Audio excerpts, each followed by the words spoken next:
ચાલો વિદ્યાર્થી મિત્રો, નમસ્કાર. તો હવે આપણે લાસ્ટ લેક્ચરની અંદર અભ્યાસ આપણે કર્યો સંકરણ. તો સંકરણની વાત કરી ત્યાર પછીનો વિદ્યાર્થી મિત્રો આપણો મોસ્ટ આઈએમપી ટોપિક છે, most IMP molecular orbital theory. તો મોલેક્યુલર ઓર્બિટલ થિયરી છે, જેને આપણે ગુજરાતીમાં આણ્વીય કક્ષકવાદ કહેવાય છે. તો આણ્વીય કક્ષકવાદ જે છે તો એ સિદ્ધાંત આપણે અભ્યાસ કરવાનો છે. સાથે સાથે અણુઓ છે એ અણુઓની અંદર મોલેક્યુલર ઓર્બિટલ થિયરી સમજવાની છે. તો વિદ્યાર્થી મિત્રો, આણ્વીય કક્ષકવાદ છે એ 1932માં એફ હુન્ડ અને આર.એસ. મુલિકને વિકસાવેલો છે. આ વાદની વિશિષ્ટ બાબતો નીચે પ્રમાણે એટલે કે અભિધારણાઓ આપને આપેલી છે. તો દરેક અભિધારણાઓ છે એ આપણે સમજવાની છે અને એ અભિધારણાઓનો ઉપયોગ કરી અને બધા જ પરમાણુ છે તો એ પરમાણુની અંદર મોલેક્યુલર અણુઓમાં મોલેક્યુલર ઓર્બિટલ થિયરી છે એ આપણે લાગુ પાડવાની છે. તો પહેલી અભિધારણા છે, પરમાણુઓના ઇલેક્ટ્રોન જેમ જેમ જુદી જુદી પરમાણ્વીય કક્ષકોમાં રહેલા હોય છે તેમ અણુમાં રહેલા ઇલેક્ટ્રોન જુદી જુદી આણ્વીય કક્ષકોમાં રહેલા હોય છે. તો વિદ્યાર્થી મિત્રો, આપને બધાને ખબર છે કે પરમાણુ હોય તો પરમાણુ છે એ પરમાણુમાં ઇલેક્ટ્રોન, તો પરમાણુ છે તો પરમાણુમાં ઇલેક્ટ્રોન શેમાં ગોઠવાયેલા હોય? તો પરમાણુમાં ઇલેક્ટ્રોન છે એ પરમાણ્વીય કક્ષકમાં ગોઠવાયેલા હોય. શેમાં? પરમાણ્વીય કક્ષકમાં. તો તેવી જ રીતે જો આપણે અણુની વાત કરવામાં આવે, શેની વાત કરવામાં આવે? અણુની. તો અણુની અંદર ઇલેક્ટ્રોન કેવી રીતે ગોઠવાશે? તો અણુની અંદર છે ઇલેક્ટ્રોન આણ્વીય કક્ષકમાં ગોઠવાશે. ક્યાં ગોઠવાશે? આણ્વીય કક્ષકમાં. ઓકે, હાલો. તો એની અંદર છે ઇલેક્ટ્રોન છે એ આણ્વીય કક્ષકોમાં છે એ રહેલા હોય છે. બીજો અભિધારણા, તુલનાત્મક લગભગ સરખી ઉર્જા અને યોગ્ય સમમિતીય ધરાવતી પરમાણ્વીય કક્ષકો શું થાય? તો પરમાણ્વીય કક્ષકો છે એ સંયોજાય છે. તો એ પણ આપણે બધાને ખબર છે કે જ્યારે તુલનાત્મક એટલે કે લગભગ સરખી ઉર્જા અને યોગ્ય સમમિતીય ધરાવતી પરમાણ્વીય કક્ષકો એકબીજા સાથે સંયોજાશે અને શું બનાવશે? આણ્વીય કક્ષકો રચે છે. એટલે પરમાણ્વીય કક્ષકોની ઉર્જા અને સમમિતિ એટલે આકાર, જે સરખી ઉર્જા અને સરખો આકાર ધરાવતી કક્ષકો છે એ પરમાણુની જે પરમાણ્વીય કક્ષકો છે એ એકબીજા સાથે સંયોજાશે અને જે કક્ષકો મળશે તેને આપણે કઈ કક્ષકો કહેશું? આણ્વીય કક્ષકો છે એ રચે છે. ઓકે, હાલો. ત્રીજી અભિધારણા કે જ્યારે પરમાણ્વીય કક્ષકોમાંના ઇલેક્ટ્રોન એક કેન્દ્રથી અસર પામે છે. તો તમને બધાને ખબર છે, ધારો કે આ આપણો શું છે? પરમાણુ, હાઇડ્રોજન પરમાણુ છે. કોણ છે? હાઇડ્રોજન પરમાણુ. તો આ હાઇડ્રોજન પરમાણુનું કેન્દ્ર છે, એની બાહ્યતમ કક્ષામાં અહીંયા એક ઇલેક્ટ્રોન છે. તો આ ઇલેક્ટ્રોન આ પરમાણુની કેન્દ્રથી શું થાય? અસર પામે છે. તો તેમ આણ્વીય કક્ષકો છે તો અણુ શેનો બનેલો હોય? બે કે વધારે છે એ વધારે પરમાણુનો બનેલો હોય. તો આણ્વીય કક્ષક છે એ બે કે વધારે કેન્દ્રો જે અણુમાંના પરમાણુઓની શું કરે છે? સંખ્યા પર આધાર રાખે છે. તો એ અણુઓની પરમાણુની સંખ્યા પર આધાર રાખશે અને તેનાથી તે શું થશે? તો તેનાથી છે એ અસર પામે છે, તેનાથી અસર પામે છે. આમ પરમાણ્વીય કક્ષક એક કેન્દ્રીય હોય છે, જ્યારે આણ્વીય કક્ષક છે એ કેવી હોય? બહુકેન્દ્રીય હોય. તો પરમાણ્વીય કક્ષક હોય તો એ પરમાણુના જે ઇલેક્ટ્રોન હોય એ એક કેન્દ્રથી જ અસર પામે. જ્યારે અણુ છે તો એ અણુના ઇલેક્ટ્રોન હોય તો તો એ શું થાય કે ભાઈ એક કરતાં વધારે કેન્દ્ર છે એની અસર હેઠળ હોય, એટલે જ્યારે આણ્વીય કક્ષક છે એ કેવી હોય? બહુકેન્દ્રીય હોય. અને પરમાણ્વીય કક્ષકો હોય કેવી હોય? એક કેન્દ્રી હોય છે. ઓકે, હાલો ત્યાર પછીની અભિધારણા કે ભાઈ રચાયેલી આણ્વીય કક્ષકોની સંખ્યા, તો એ તો બધાને ખબર છે, જેટલી પરમાણ્વીય કક્ષકો છે એટલી જ સંખ્યામાં શું થશે? તો એટલી જ સંખ્યામાં છે એ આણ્વીય કક્ષકો જોવા મળશે. તો રચાયેલી આણ્વીય કક્ષકોની સંખ્યા અને સંયોજાતી પરમાણ્વીય કક્ષકોની સંખ્યા કેવી હોય? સરખી હોય છે. અને જ્યારે બે પરમાણ્વીય કક્ષકો સંયોજાય તો બે શું મળે? આણ્વીય કક્ષકો. તો જ્યારે બે પરમાણ્વીય કક્ષકો સંયોજાય છે ત્યારે બે શું થશે? આણ્વીય કક્ષકો રચાય છે. અને એમાંથી પૈકી એકને કઈ કહેવાય? બંધકારક આણ્વીય કક્ષક, અને બીજીને છે એ બંધ પ્રતિકારક આણ્વીય કક્ષક કહેવાય છે. તો એની અંદર વિદ્યાર્થી મિત્રો આપણે આગળ હમણાં જ્યારે ડાયાગ્રામ દોરશું ત્યારે વધારે તમને એની અંદર ખ્યાલ આવશે. તો ખાલી આપને એટલી ખબર હોવી જોઈએ કે જેટલી પરમાણ્વીય કક્ષકો છે એ સંયોજાશે એટલી જ છે એ શું આવશે? આણ્વીય કક્ષકો આપશે. અને આણ્વીય કક્ષકોમાંથી છે એ શું થશે? તો આણ્વીય કક્ષકો બે હોય તો એમાંથી એક બંધકારક હોય અને એક બંધ પ્રતિકારક આણ્વીય કક્ષક હોય છે. ઓકે, હાલો ત્યાર પછીની અભિધારણા બંધકારક આણ્વીય કક્ષકની ઉર્જા. બંધકારક આણ્વીય કક્ષકની ઉર્જા હંમેશા બંધ પ્રતિકારક આણ્વીય કક્ષક કરતાં કેવી હોય છે?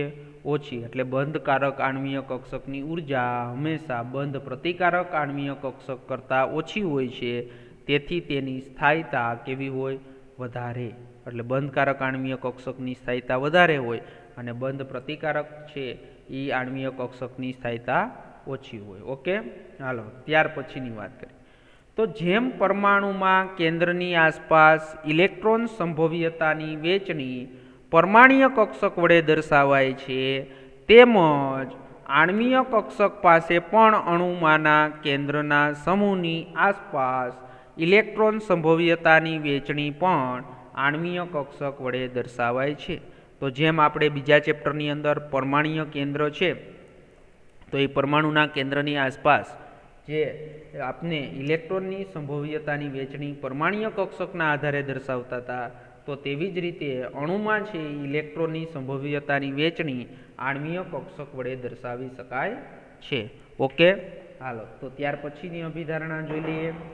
તો ત્યાર પછીની અભિધારણા છે તો પરમાણ્વીય કક્ષકોની જેમ આણ્વીય કક્ષકો પણ ત્રણે ત્રણ આપણે બીજા ચેપ્ટરમાં જે નિયમ ભણી ગયા ને, આઉબાઉફનો સિદ્ધાંત, પોલીનો સિદ્ધાંત અને હુન્ડના નિયમને પાળે છે.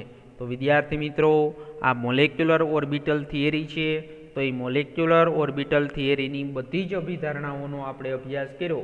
તો એ અભિધારણાઓનું છે એ આપણે ઉપયોગ જ્યારે આવશે, આવતા લેક્ચરની અંદર જ્યારે ઉપયોગ આવશે એટલે બધી જ અભિધારણાઓ તમને સમજાઈ જશે. ઓકે, એટલે અત્યારે તમારે છે એ શું કરી નાખવાનું છે? એમઓટી છે એ એમઓટી મોલેક્યુલર ઓર્બિટલ થિયરીની અભિધારણાઓ છે એ અભિધારણાઓ તમારે અત્યારે કમ્પ્લીટ કરી નાખવાની છે. ઓકે, હાલો હવે આગળ વાત કરીએ. તો એની અંદર ત્યાર પછી કે આણ્વીય કક્ષકોની રચના. તો આણ્વીય કક્ષકોની રચના, આણ્વીય કક્ષકો ક્યારે બનશે? તો એ બધાને ખબર જ હોય કે ભાઈ પરમાણ્વીય કક્ષકોનું શું થાય? રેખીય સંગઠન. તો પરમાણ્વીય કક્ષક છે એનું શું થશે? રેખીય સંગઠન થશે. અને રેખીય સંગઠનથી છે એ આપને શું મળશે? તો રેખીય સંગઠનથી છે એ આપને શું મળશે? તો રેખીય સંગઠનથી આપને આણ્વીય કક્ષકોની રચના થશે. તો એ આણ્વીય કક્ષકો છે એની વાત આપણે કરવી છે. તો એની અંદર આપણે જોઈએ તરંગ યંત્રશાસ્ત્ર. તો એની અંદર તરંગ યંત્રશાસ્ત્ર પ્રમાણે પરમાણ્વીય કક્ષકોના તરંગ વિધેયને કોના વડે દર્શાવાય? સાય તરીકે દર્શાવી શકાય, જે ઇલેક્ટ્રોનના તરંગનો કંપ વિસ્તાર રજૂ કરે છે. અને શ્રોડિંજરનું સમીકરણ તરંગ સમીકરણના ઉકેલ પરથી આપણે આ મેળવી શકાય છે. અને શ્રોડિંજર સમીકરણ એક કરતાં વધારે ઇલેક્ટ્રોન ધરાવતી પ્રણાલી માટે ઉકેલી શકાતું નથી. તો આપણે એ પણ બીજા ચેપ્ટરની અંદર વાત કરી હતી કે ભાઈ શ્રોડિંજર ઇક્વેશન છે, તો એ શ્રોડિંજર ઇક્વેશન કોના માટે લાગુ પાડી શકાય? એક ઇલેક્ટ્રોન હોય એના માટે. તો આણ્વીય કક્ષકો છે, તો આણ્વીય કક્ષકો જેમાં અણુઓ માટે એક ઇલેક્ટ્રોન છે એ આણ્વીય કક્ષકો છે અને તેમને છે એ શ્રોડિંજરના સમીકરણના સીધા જ ઉકેલથી મેળવવું મુશ્કેલ છે. તો આ સમસ્યાને ઉપરવટ થવા માટે આપણે લગભગ આ પદ્ધતિ છે એ પદ્ધતિ હોય છે અને જેને પરમાણ્વીય કક્ષકોનું શું કહેવાય છે તો પરમાણ્વીય કક્ષકોનું રેખીય સંગઠન કહેવાય છે. એટલે રેખીય સંગઠન છે એને કોના વડે દર્શાવાય છે તો LCAO તરીકે દર્શાવાય છે. જેને ઇંગ્લિશમાં કહેવું હોય તો લિનિયર કોમ્બિનેશન એટોમિક ઓર્બિટલ, જેને ગુજરાતીમાં કહેવાય પરમાણ્વીય કક્ષકોનું રેખીય સંગઠન. તો વિદ્યાર્થી મિત્રો આપણે સમકેન્દ્રીય દ્વિપરમાણ્વીય હાઇડ્રોજન અણુને આ પદ્ધતિમાં આપણે લાગુ પાડવો છે. એટલે હાઇડ્રોજન છે એ હાઇડ્રોજન અણુની વાત કરવાની છે. તો હાઇડ્રોજન અણુ એટલે બધાને ખબર છે એ શું થશે વિદ્યાર્થી મિત્રો H2. તો H2 છે તો H2 ની અંદર શું રહેલા છે તો કે બે હાઇડ્રોજન પરમાણુ રહેલા છે.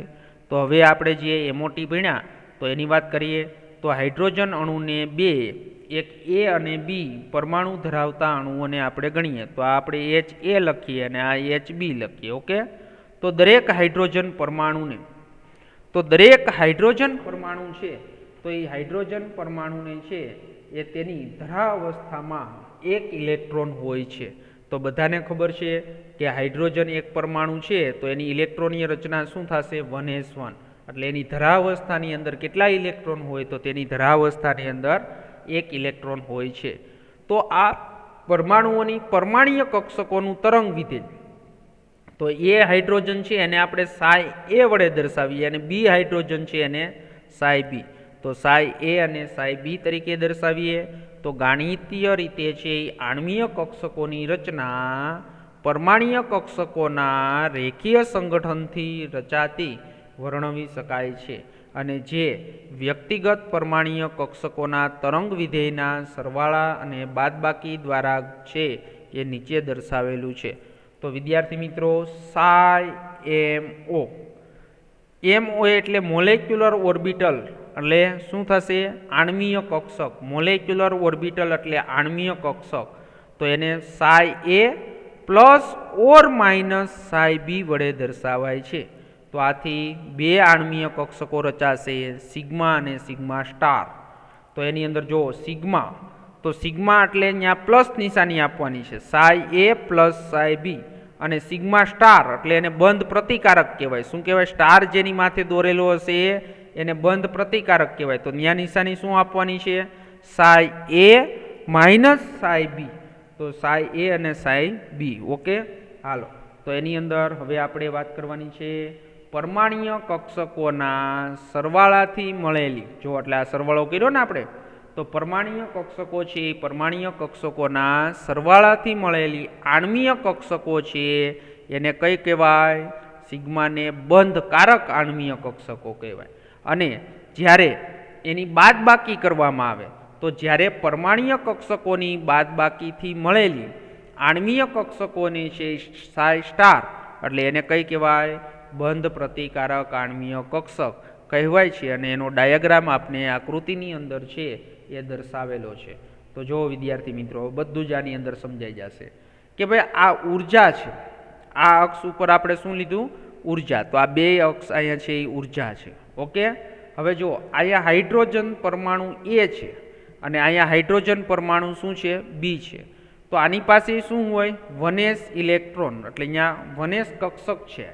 1s કક્ષક છે અહીંયા એક ઇલેક્ટ્રોન. આ પણ હાઇડ્રોજનની 1s કક્ષક છે તો B હાઇડ્રોજનની 1s કક્ષક. હવે જે તમને બધાને ખબર છે કે આ જે ઉર્જાનો સ્તર છે એ પરમાણ્વીય કક્ષકની ઉર્જા છે. આપણે આગળ હમણાં ભણી ગયા કે ભાઈ બંધકારક જે કક્ષકો છે એની ઉર્જા ઓછી અને જ્યારે આ બંધ પ્રતિકારક કક્ષકો છે એની ઉર્જા કેવી છે વધારે. એટલે sigma psi A plus psi B દર્શાવવામાં આવે એને બંધકારક કક્ષક કહેવાય. એટલે જો અહીં લીખું બંધકારક કક્ષક છે આવડ્યા અને આ જે આણ્વીય કક્ષક છે એ બંધ પ્રતિકારક કક્ષક છે. તો બંધકારક અને બંધ પ્રતિકારક કક્ષકોની ખબર પડી ગઈ. હવે જો આનો એક ઇલેક્ટ્રોન અને આનો ઇલેક્ટ્રોન પહેલાં ઓછી ઉર્જા ધરાવતા હોય એમાં ઇલેક્ટ્રોન દાખલ થાય અને પછી છે એ ભરાઈ જાય પછી એના કરતાં વધારે ઉર્જા હોય એની અંદર ઇલેક્ટ્રોન છે એ દાખલ થશે. તો એની અંદર વિદ્યાર્થી મિત્રો જો આ સાઈ એ અને સાઈ બી એટલે કે બંધ કારક કક્ષક છે એ સંપૂર્ણ અહીંયા શું થાય ભરાઈ ગઈ, એટલે એની અંદર 2 ઇલેક્ટ્રોન દર્શાવી દીધા. તો આ હાઇડ્રોજન અણુ છે તો એ હાઇડ્રોજન અણુનો શું થયો એનર્જી લેવલ ડાયાગ્રામ અથવા તો એને આણ્વીય ચિતાર કહેવાય. હમણાં આપણે બધી જ વાત એની કરવાની છે આવતા લેક્ચરની અંદર. તો બંધ કારક કક્ષકોની ઉર્જા પરમાણ્વીય કક્ષકો કરતાં ઓછી હોય અને જ્યારે બંધ પ્રતિકારક આણ્વીય કક્ષક એની ઉર્જા છે એ પરમાણ્વીય કક્ષકો કરતાં કેવી હોય છે વધારે છે, એ વધારે હોય છે. ઓકે, તો ગુણાત્મક રીતે આણ્વીય કક્ષકોની રચના સંયોજાતા પરમાણુઓના ઇલેક્ટ્રોનની રચનાત્મક અને વિભંજક વ્યતિકરણના પર્યાયમાં સમજાવી શકાય છે. અને બંધકારક આણ્વીય કક્ષકોની રચનામાં સંયોજાતા પરમાણુના બંને ઇલેક્ટ્રોનના છે એ તરંગ એકબીજાને છે એ પ્રબલક બને છે અને એની અંદર આપને એનું સમજણ આપી છે. તો એની અંદર વ્યતિકરણના લીધે શું થશે, તો વ્યતિકરણના લીધે રચાયેલા બંધ પ્રતિકારક આણ્વીય કક્ષકોની રચનામાં ઇલેક્ટ્રોન તરંગ એકબીજાને વિભંજક વ્યતિકરણને લીધે રદ કરે છે. આના પરિણામે બંધકારક આણ્વીય કક્ષકમાં ઇલેક્ટ્રોન ઘનતા બંધન પામેલા પરમાણુઓના કેન્દ્રની વચ્ચેના સ્થાનમાં પામે છે, કારણ કે કેન્દ્રો વચ્ચે છે એ અપાકર્ષણ ઘણું ઓછું હોય છે. અને જ્યારે બંધકારક આણ્વીય કક્ષકો હોય તો એ બંધકારક આણ્વીય કક્ષકોમાં બંને કેન્દ્રોની વચ્ચેની જગ્યાએથી મુખ્યત્વે ઇલેક્ટ્રોન ઘનતા દૂર સ્થાન પામે છે. અને હકીકતમાં જે આપણે ભણી ગયા જેને નોડલ સમતલ, તો એ નોડલ સમતલ કહે છે અને જેમાં ઇલેક્ટ્રોન ઘનતા કેવી હોય શૂન્ય હોય છે.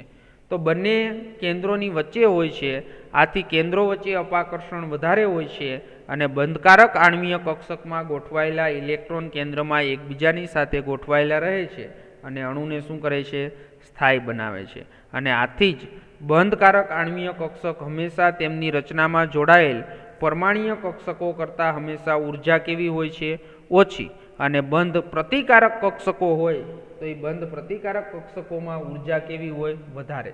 તો આનાથી વિરુદ્ધમાં બંધ પ્રતિકારક આણ્વીય કક્ષકો અણુને શું કરે છે, તો અણુને છે એ અસ્થાયી બનાવે છે. અને આનું કારણ છે કે આ કક્ષકોમાં ઇલેક્ટ્રોન છે તો ઇલેક્ટ્રોનનું પરસ્પર છે એ શું થશે અપાકર્ષણ, અને ઇલેક્ટ્રોન વચ્ચેના આકર્ષણ કરતાં વધારે હોય છે અને જે ઉર્જામાં શું કરે છે વધારો કરે છે. તો વિદ્યાર્થી મિત્રો, આ જે ટોપિક આપણે સમજાવ્યો ને એ તમારે કાંઈ છે એ વાંચવાનો પણ નથી અને યાદ પણ નથી રાખવાનો. એ શું સમજાવેલું છે, તો આપણે જે વાત હમણાં આગળ કરી ડાયાગ્રામની અંદર કે ભાઈ બંધ કારક આણ્વીય કક્ષક હોય એની ઉર્જા ઓછી છે અને બંધ પ્રતિકારક કક્ષકો છે એની ઉર્જા પરમાણ્વીય કક્ષક કરતાં વધારે છે, એટલી આપને ખબર હોવી જોઈએ. એટલે આ વસ્તુ તમારે કાંઈ તૈયાર કરવાની નથી. ઓકે, હાલો, તો એ નોંધવું જોઈએ કે બંધ પ્રતિકારક કક્ષકોની ઉર્જા મૂળ પરમાણ્વીય કક્ષકો કરતાં વધુ હોય અને જ્યારે બંધકારક આણ્વીય કક્ષકોમાં મૂળ પરમાણ્વીય કક્ષક કરતાં ઓછી હોય છે. તો બંને આણ્વીય કક્ષકોની કુલ ઉર્જા છે એ મૂળ પરમાણ્વીય કક્ષકોની કુલ ઉર્જા જેટલી જ હોય છે. પણ આ વસ્તુ તમને ખબર હોવી જોઈએ. આ મોસ્ટ સમજૂતી આપણે સમજવાની જરૂર નથી. આ આપણે મોસ્ટ આઈએમપી આપણે એ ખબર હોવી જોઈએ કે પ્રતિકારક કક્ષકોની ઉર્જા પરમાણ્વીય કક્ષકોની ઉર્જા કરતાં વધારે અને બંધકારક કક્ષકોની ઉર્જા પરમાણ્વીય કક્ષકો કરતાં ઓછી, અને બંને ઉર્જાનો કુલ સરવાળો છે એ બે મૂળ પરમાણ્વીય કક્ષકોની કુલ ઉર્જા જેટલો જ થશે. ઓકે, સમજણ પડી ગઈ વિદ્યાર્થી મિત્રો? હવે આપણે વાત કરવાની છે પરમાણ્વીય કક્ષકોના સંગઠન માટેની 3 શરતો છે. એ 3 શરતો આપને આપેલી છે, તો એ 3 શરતો આપણે સમજી લઈએ અને ત્યાર પછી આપણે આણ્વીય કક્ષક છે તો એ આણ્વીય કક્ષકના ચિતારની વાત કરવાની છે. ઓકે, હાલો, તો પરમાણ્વીય કક્ષકો છે એ કક્ષકોના સંગઠન માટેની શરતો. તો પરમાણ્વીય કક્ષકો છે તો એ કક્ષકોના સંગઠન માટેની શરતોનો આપણે અભ્યાસ કરીએ. તો પરમાણ્વીય કક્ષકોના સંગઠન માટેની શરતો, પહેલી શરતો છે સંયોજાતી પરમાણ્વીય કક્ષકોની સરખી અથવા લગભગ સરખી ઉર્જા હોવી જોઈએ. તો એ પણ આગળ મેં તમને હમણાં વાત કરી દીધી હતી કે ભાઈ પરમાણ્વીય કક્ષકો છે એ ક્યારે સંયોજાશે, તો સંયોજાવાનું શું છે કે ભાઈ એની ઉર્જા છે એ કેવી હોવી જોઈએ, તો ઉર્જા છે એ સરખી હોવી જોઈએ, ઉર્જા છે એ કેવી હોવી જોઈએ, સરખી ઉર્જા હોવી જોઈએ. તો આનો અર્થ એમ છે કે વનેશ કક્ષક સાથે બીજા પરમાણુની વનેશ કક્ષક જ સંયોજાશે અને 2s કક્ષક નહીં, કારણ કે 2s કક્ષકની ઉર્જા વનેશ કક્ષકની ઉર્જા કરતાં કેવી છે, નોંધપાત્ર રીતે વધારો થાય છે. અને જો પરમાણુઓ જુદા જુદા હોય તો આ છે એ સાચું નથી. તો બધાને ખબર જ છે વનેશ કક્ષક સાથે વનેશ કક્ષક જ સંયોજાય, પણ વનેશ કક્ષક સાથે 2s કક્ષક સંયોજાશે નહીં. શું કા? કારણ કે વનેશ કક્ષક કરતાં 2s કક્ષકની ઉર્જા કેવી છે, વધારે છે. સમજણ પડી ગઈ? હાલો ત્યાર પછી બીજું કે ભાઈ સંયોજાતી પરમાણ્વીય કક્ષકો આણ્વીય અક્ષ સરખી રીતે સમમિતીય હોવા જોઈએ. તો એ તો બધાને ખબર છે કે જો વનેશ કક્ષક ગોળાકાર તો એની સાથે વનેશ કક્ષકનું જ મિશ્રણ થાય. પણ હવે આપણે પી કક્ષકની વાત કરીએ તો px સાથે pxનું જ મિશ્રણ થાય, py સાથે pyનું જ મિશ્રણ થાય અને pz કક્ષક સાથે pzનું જ મિશ્રણ થાય. કારણ કે એનું શું કીધું છે આપને, સમમિતીય હોવી જોઈએ. સમમિતીયનો મતલબ એટલે આકાર સરખો હોવો જોઈએ. જો તમે આ px કક્ષક લખો તો એની સાથે સમિશ્રણ pxનું જ થાય ને. પછી એવી જ રીતે આ py લખો તમે, આ py કક્ષક છે તો આ py કક્ષકનું સમિશ્રણ થાય. એવી જ રીતે તમે pz કક્ષક, આવી રીતે આ pz કક્ષકનું જ મિશ્રણ થાય. રેડી? પણ px અને pzનું મિશ્રણ નહીં થાય. તો એની સમમિતીય, સમમિતીય એટલે એનો આકાર છે એ પણ કેવો હોવો જોઈએ, સરખો હોવો જોઈએ. તો એની અંદર પણ તમને સમજાવેલું છે કે આણ્વીય અક્ષ તરીકે લેવાય છે અને એ નોંધવું જરૂરી છે કે પરમાણ્વીય કક્ષકો જેમની ઉર્જા તથા તેમની સમમિતીય છે એ સરખી નહીં હોય તો તેઓ સંયોજાઈ શકશે નહીં. ઉદાહરણ તરીકે મેં હમણાં તમને સમજાવ્યું, એક પરમાણુની 2pz કક્ષક સાથે બીજા પરમાણુની 2pz કક્ષક સાથે સંયોજાશે, પણ 2px અથવા 2py કક્ષકો સાથે નહીં, કારણ કે વધુમાં વધુ સમિશ્રણ થવું જોઈએ. એટલે px સાથે px, py સાથે py અને pz સાથે pz કક્ષકોનું સમિશ્રણ થશે. ઓકે? હાલો તો ત્રીજી છે તમારી સંયોજાતી પરમાણ્વીય કક્ષકોનું મહત્તમ માત્રામાં સમિશ્રણ થવું જોઈએ. જેટલું સમિશ્રણ વધારે થશે એટલો બંધ છે અથવા ઇલેક્ટ્રોન ઘનતા એટલી જ શું હશે, વધારે. તો સમિશ્રણની માત્રા પણ વધારે તો આણ્વીય કક્ષકોના છે એ કેન્દ્રો વચ્ચે ઇલેક્ટ્રોન ઘનતા પણ શું થશે, વધારે થશે. ઓકે? હાલો તો જે આ પરમાણ્વીય કક્ષકોનું છે એ સમિશ્રણ થવા માટેની 3 શરતો છે, તો એ 3 શરતો આપણે સમજ્યા. હવે ત્યાર પછી આપણે આણ્વીય કક્ષકો છે તો એ આણ્વીય કક્ષકોનો શક્તિ સ્તર છે, તો એ શક્તિ સ્તર હમણાં આવતા લેક્ચરની અંદર છે, એ આવતા લેક્ચરની અંદર આપણે સમજશું. તો એની અંદર ત્યારે તમને બધો જ આઈડિયા આવી જશે. તો હવે વિદ્યાર્થી મિત્રો તમારે હું સમજાવું છે 4 માર્ક્સનો ક્વેશ્ચન, એ તમારે હવે ટેક્સ્ટ બુકમાંથી વાંચવાનું છે, પણ ક્યારે કે આખું ચેપ્ટર પૂરું થઈ જાય ત્યાર પછી, એટલે કે આપણો એમઓટી છે એ હું પૂર્ણ કરી નાખું ત્યાર પછી છે એ શું કરવાનું છે, તમારે એમઓટી છે એ એમઓટીના મુદ્દાઓ એ ઓટોમેટિક યાદ જ રહી જશે. અને આ બંધકારક કક્ષકો, બંધ પ્રતિકારક કક્ષકો એ અત્યારે ખાલી તમે હોમવર્ક કરી નાખજો અને વાંચી નાખજો. જ્યારે હવે આવતા લેક્ચરથી 2 લેક્ચર તમે છે એ એમઓટી હું તમને ભણાવી દઉં, ત્યાર પછી તમે ટેક્સ્ટ બુકમાંથી વાંચશો એટલે બધી જ વસ્તુ તમને ખબર પડી જશે. ઓકે?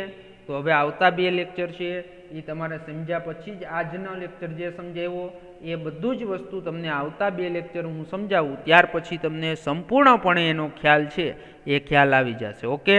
તો વિદ્યાર્થી મિત્રો અહીંયા સુધી કમ્પ્લીટ તૈયારી કરજો અને હોમવર્ક એ કરવાનું છે, પણ એની સમજણ છે એ હવેના પછીના 2 લેક્ચરની અંદર એની શું આવશે, સમજણ છે એ સમજણ આવશે. ઓકે? હાલો તો અહીંયા સુધી કમ્પ્લીટ તૈયાર કરી નાખજો.